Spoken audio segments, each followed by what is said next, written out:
So today I'm going to be working on this jack from my Rockwood Mini Lite 2104. I went to get new tires put on it, so I wanted to move the trailer over to the concrete, and the jack was non-responsive, so I thought initially it was the electric. So I went over here to my stabilizers just to make sure, see if I was getting power, and you could hear that. So clearly there's power, but this is non-responsive.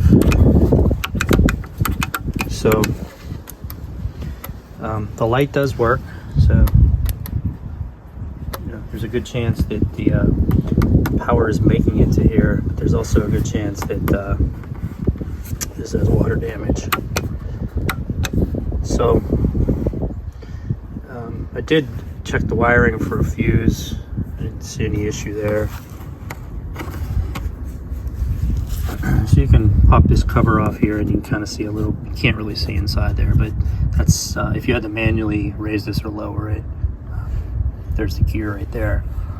So what we're going to do is we're going to take these screws out. You can actually see water here, so definitely water has been getting in there, so it's probably ruined, but we're going to take it apart and take a look. All right, so bolts that went around, and the hardest part here was this light. Do not try to pull the light out. You can take these 4 bolts here, these 4 screws out, but it still won't pull out because you can kind of see how it's in on that half. You see how it's like pushed into the plastic on that half? So the way I got this apart was I lifted it up and then I pulled this side out so that it kind of slid out off of here. What I originally thought was that this was holding it 2 pieces together because of the way the 4 screws were in there, but that's not the case. Don't let that trip you up. I did do some diagnostics on the switch, the up and down switch, and there was continuity. And then when I put it in reverse, there was cross continuity on each one of these two to the 12 volt in the ground. So I know it's not the switch. This board is putting 12 volts out. So I measured, from here to here on this board, and I got 12 volts. So I believe the motor is actually shot. What I think's going on here is I need to replace this motor here. So I do have a part number in there. It's upside down, but I'm gonna take this apart. It looks like there's 2 screws, possibly 2 screws up in here, and this should come off. But yeah, that's going to be the next step. I think you can get this whole unit as a replacement unit. I know you can buy this piece here if this piece here is bad, but this piece here on mine appears to be good. I'm getting 12 volts through the circuit, just not getting the pump to go up or down. So we'll go on to the next step. Alright, so here's the inside of the gearbox. All I did was take the screws out of here, and now I'm looking at this. So what I'm trying to do is figure out how to get this motor off. I'm guessing, I already took a screw out of here. I'm guessing there's probably one underneath this gear here. So we're going to remove this clamp here, pull this gear off, pull that gear off, and hopefully we'll see a screw there that we can take off, and then hopefully the motor drops. Okay, getting that gear out was a little bit complicated. What I had to do was use a tool like this, and I had to get underneath it from this side while I used a flat blade screwdriver on this side, and I kept wiggling it and jiggling it, and it eventually slid off the post here. So you can clearly see there's definitely water has gotten in here. So these things are not watertight. But based off of what I see here, yeah, it's quite possible that water got in here and then down into the motor here. So there's the motor screws. So there's actually 3 of them, not just 2 of them. But there's the gear on the motor, and there's the 2 other screws. There's the one I already took out right here. So should be able to pop these out, and then this should come out. Probably have to order a replacement motor. I don't know if I can take the motor apart. I'm going to take a look and see if I can. But yeah, the big gear was here and the smaller gear was here, and I just moved them over here. So there's the smaller gear right there, and there's the harder gear to get off. Obviously it was this one. So you have to get this one off first, and this one sits underneath that one. That one's really easy to get out. Okay, I got the motor out.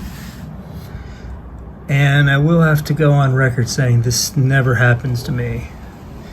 Usually when I take something apart, it's broken. When I took this out, what I noticed is the shaft would not move. It's like it was seized up. And I'm guessing water got in there and seized it up. Now the ironic part is I used this jack, I don't know, probably a month ago.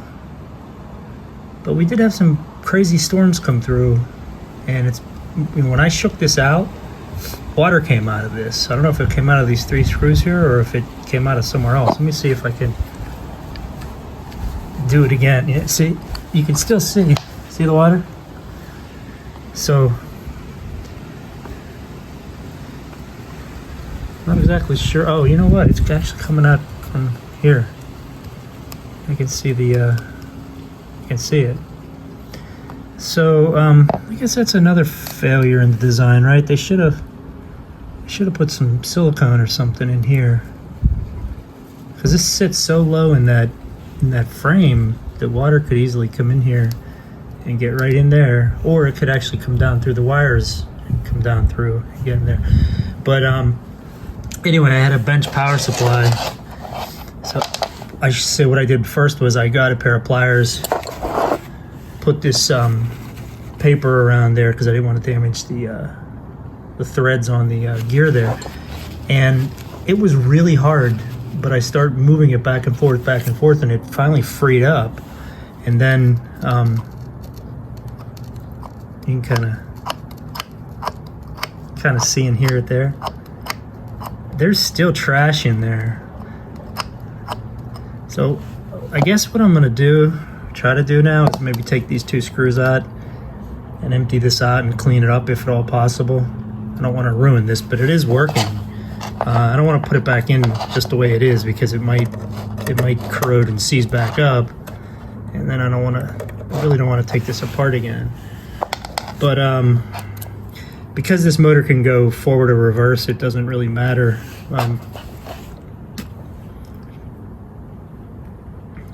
how I apply this, positive or negative.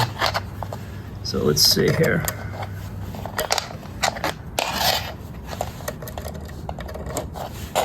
Just want to show you that it does spin.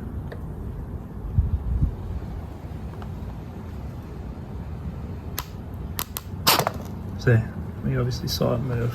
Let's see if I can hold it with my feet.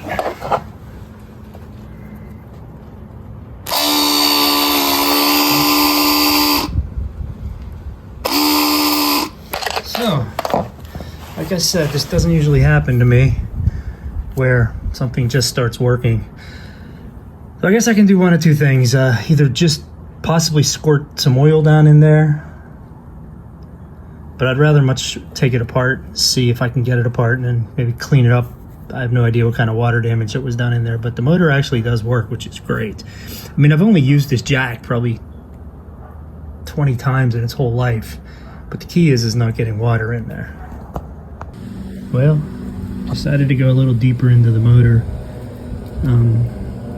So I wanted to kind of show you everything. So you can kind of see, probably need to clean this up anyway.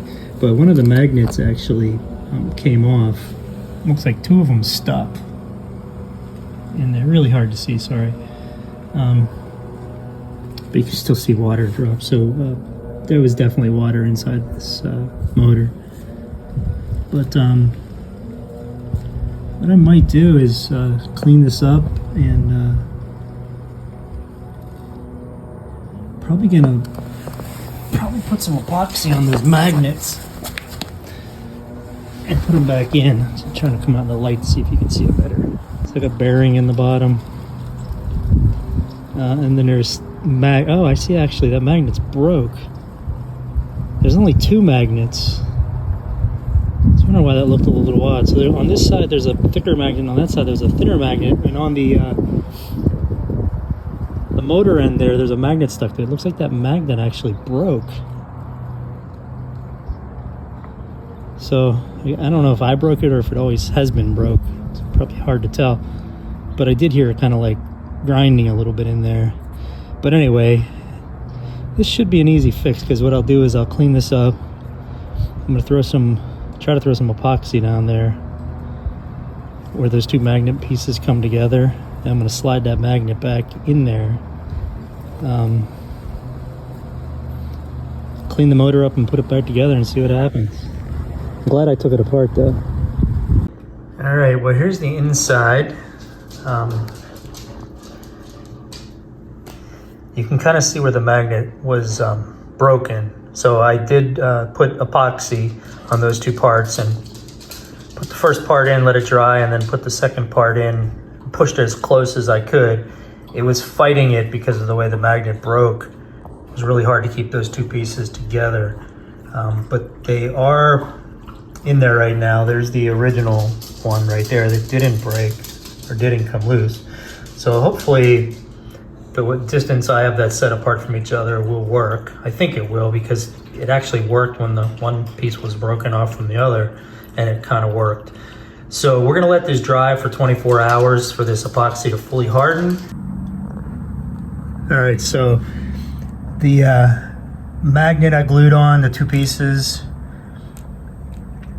let it cure overnight for 24 hours, put it back together, and we're about to do a test run. So you can see she's running good. Go ahead and just switch the lead, see if it can run in reverse.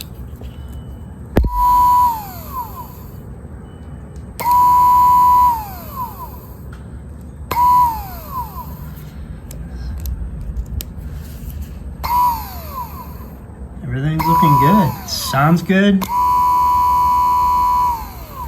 All right, so what I may do is put some silicone or caulk here. I think that's how the water got in, was right through there. It's possible that it could have come in through the bolt holes too. But anyway, I guess the whole key to note is I should be covering the entire thing, not just this motor here, to prevent water from getting in there. But we're gonna go ahead and put the motor back in and hook everything up and see what happens. All right, so what I did here was I put the 3 screws back in the motor, put the 2 gears back on, put the C-clip or E-clip, whatever you call it, back on, put the cover on, and this is going to be the test to see if it works. So here's the positive coming in here, and it just must use ground from the frame because there is no ground. I mean, there is a connection for battery minus, but it's not connected, so I'm just assuming that it's using the frame. So I have one leg connected here, and then when I touch this to this, it should either go up or down,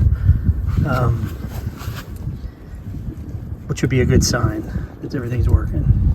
So let's try it out. There it goes. So you can see it spinning.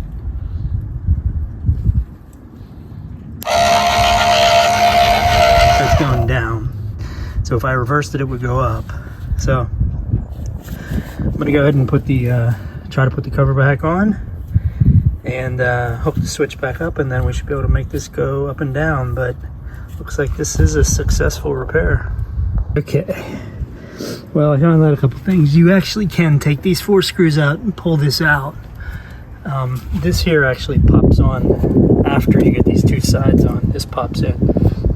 So I haven't tried it yet, but I did get it all hooked up. Just turned the power back on, and we're gonna hit the up and see if it goes up. There she goes. See it raising.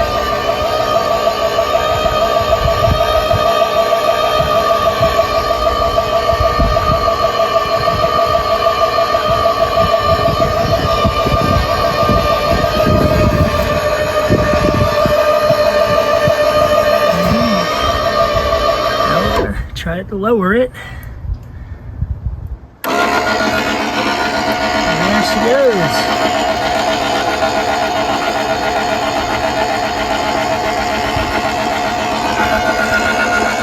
Alright, well, hope this video helps someone. I did price this motor out that was in there, and it was $65. It doesn't look like the exact motor. It looked like it was offset a little bit, but nonetheless, got it fixed.